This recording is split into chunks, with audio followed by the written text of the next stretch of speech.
Well, thank you for coming to the Because You Care the Most Forum training. My name is Peggy Budai, and I'm a nurse practitioner and work at UC Health. I'm also the founder of a group called Sharing the Care Campaign. And I welcome you all here. So why are we here today? Many of you are people that have helped walk alongside and sit beside people that have been completing these forms since they came into Colorado so many years ago. And one of the things that I'm most passionate about in my role is helping connect people across the continuum of care. And one of the things we found with the Most Forum is that it's best utilized if people understand not only the best ways to fill it out, but most primarily, the most important piece is having the robust conversation. And so that's one of the things we're going to go into detail this morning. I also wanted to, before we get started, thank the people that have helped put this event together.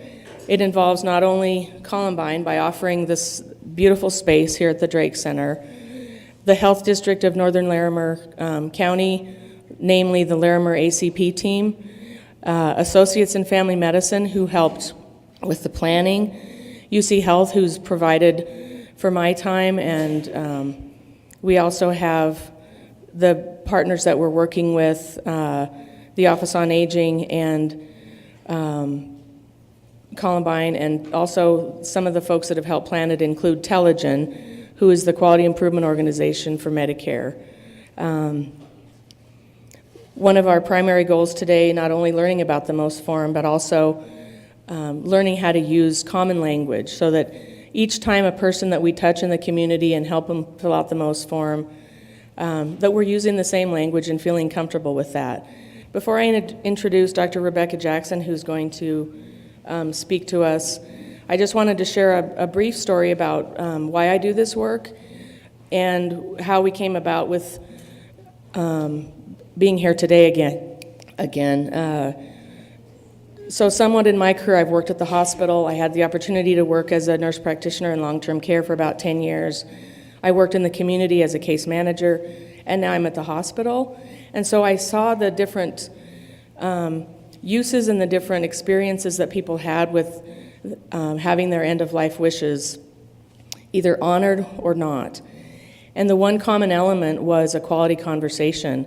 And me personally, even though I had been doing this work, I had a family member whom I hadn't completed the document in a timely fashion because of lots of reasons, some cognitive impairment issues, etc.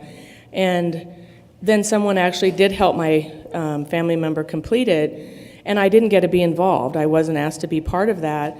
And it was a wake-up call to me that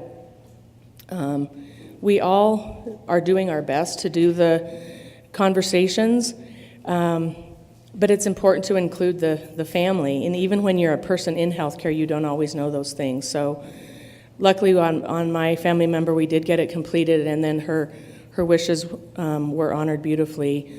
And so I want everyone in our community that as they approach the end of life and when the form becomes important and appropriate for them to have those wishes not only expressed, but that those wishes are well informed, and that then those wishes are honored at every level of care, and that people feel comfortable with that.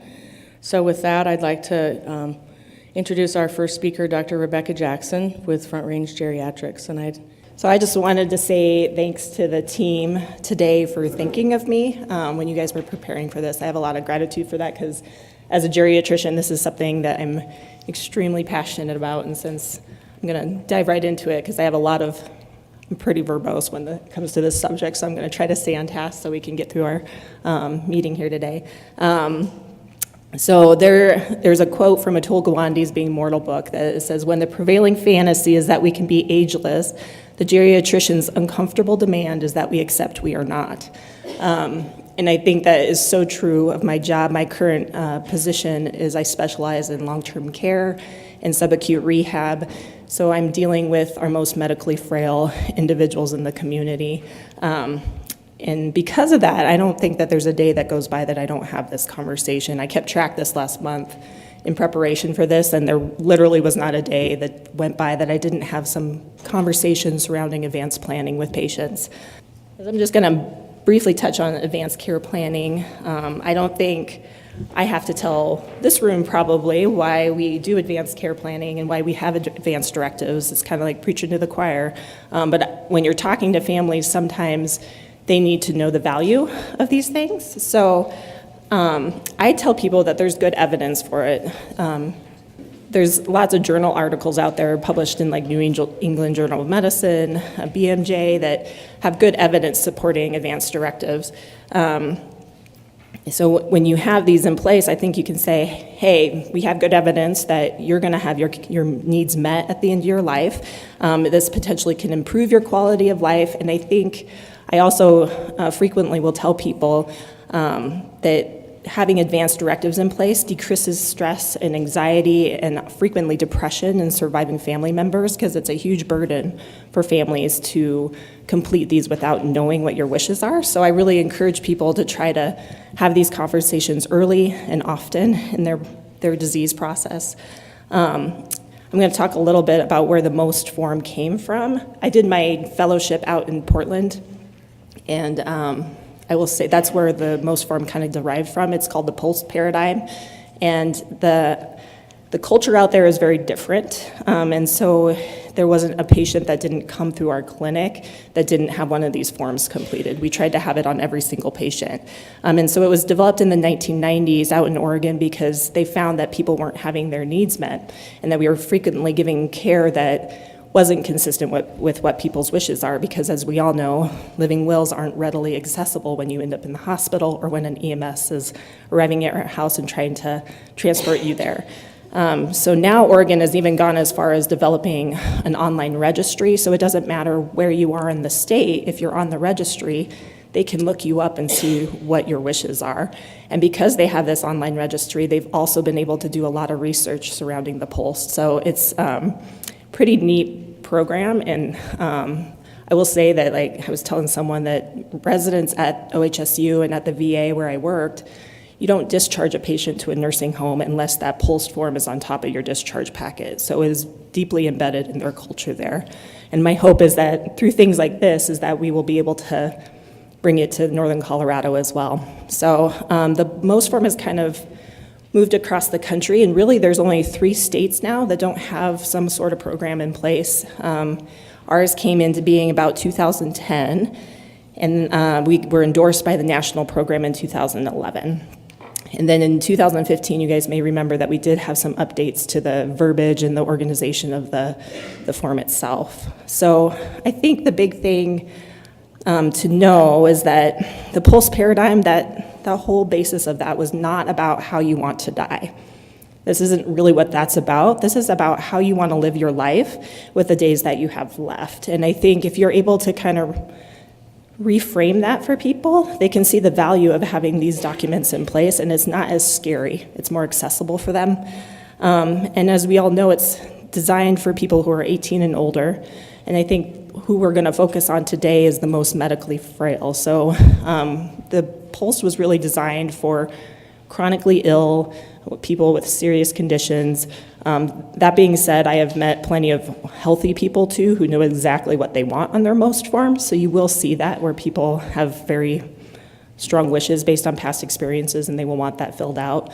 But really we're going to kind of focus today on the chronically ill. And it really isn't an advanced directive, but it is something that should complement all other advanced directives that people have in place.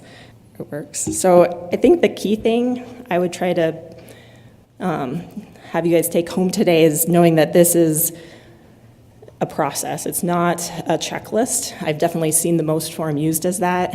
You go in, you want to check off your list really quick and get out of the room and have it done and have it completed, but it really is just part of the process. And I think that being able to have a rich, meaningful conversation with people really makes completion of the MOST form so much easier. So that's what I would encourage people to do is, really reflect on what a person's values and their beliefs are, and what their goals of care are related to their diagnosis and their current health status. And by doing that, then you guys can make it shared, informed decision-making with a patient. And that's really what the MOST form is about. And so in the last few minutes, I'm just going to share just some thoughts from my perspective about completing the MOST form, because when I started as an intern, the progression of how I have these conversations is much different than when I started. And kind of some of the key things that I do now is I really like to look at assessing the patient's goals of care, looking at using really patient-centered communication, and then also using language in a very direct manner, because I feel like the way you word things is really important in these conversations. So looking at assessing people's goals, it's hard because like a lot of times I only have a few opportunities to have these conversations with people, and so I have to do it usually on the first time I meet someone. So I think kind of normalizing that process, but also kind of trying to figure out what people, if you don't know them well, assessing what they understand about their disease process. So frequently I just ask people, tell me what you understand about your current disease process or your illness, and that kind of gives me a good basis on which to build the conversation. And then I also like to ask people what their goals are. What do you hope for? What makes life meaningful to you? Because it is so different for every person, you can't make assumptions. And that also helps me kind of figure out where we're gonna try to go with, especially in my setting, either getting people home or keeping them in the long-term care setting. So I also try to ask people what their past experiences are, especially when I start going down that road of comfort care and talking about hospice. I think knowing what people's past experiences are super important, because that frequently will frame their current decision making. So if people are struggling and really not wanting to look at comfort measures for themselves, I ask them if they've had past experiences with that and what that looked like, because frequently that is what is kind of the barrier for them in making that jump in their care. As far as patient-centered communication, you've set these goals and priorities with them, and then really is trying to integrate those values and preferences into their care. So you have to really be able to convey what to expect with a disease process, and then you also have to kind of be able to provide honesty without removing hope. I find that in the end of people's lives, really hope is all they have left, right? So, when you're sick and struggling, that might be the only thing that you have. So for me, trying not to remove that hope, but setting realistic goals is super important. So I'm definitely, I tell people I am a hope for the best, plan for the worst kind of girl. So I hope that I can make this happen for you. I wish we could get you home. What are we gonna do in the event that we can't make that happen? And really trying to have that backup plan, that plan B, so they can still hope for things, but that you have this safety net when that doesn't occur.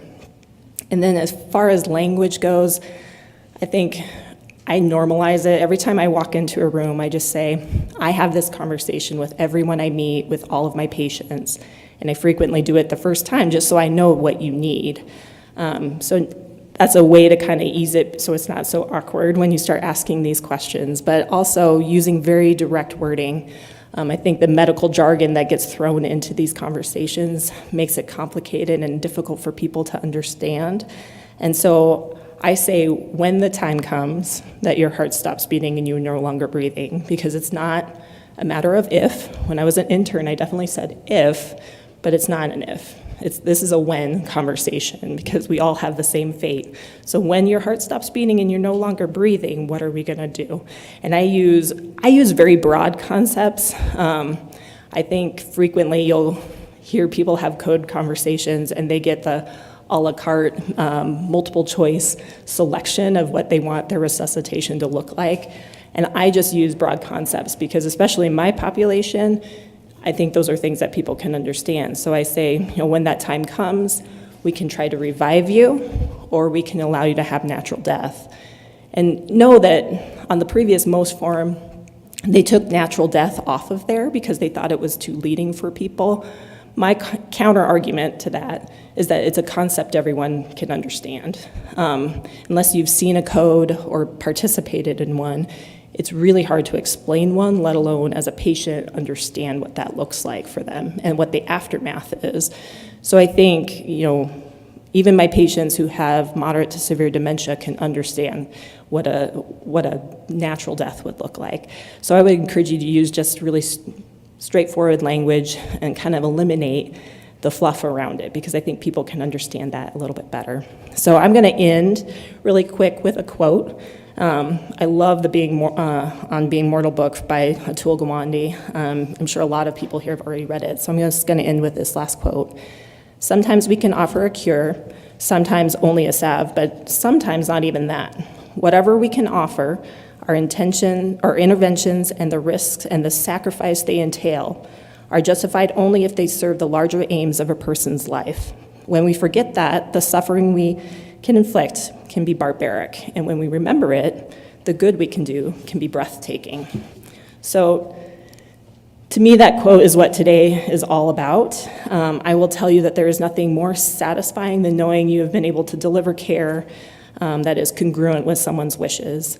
And knowing that in that process of having that good conversation and making that decision with a patient, you've probably survived excess pain and suffering for them as well.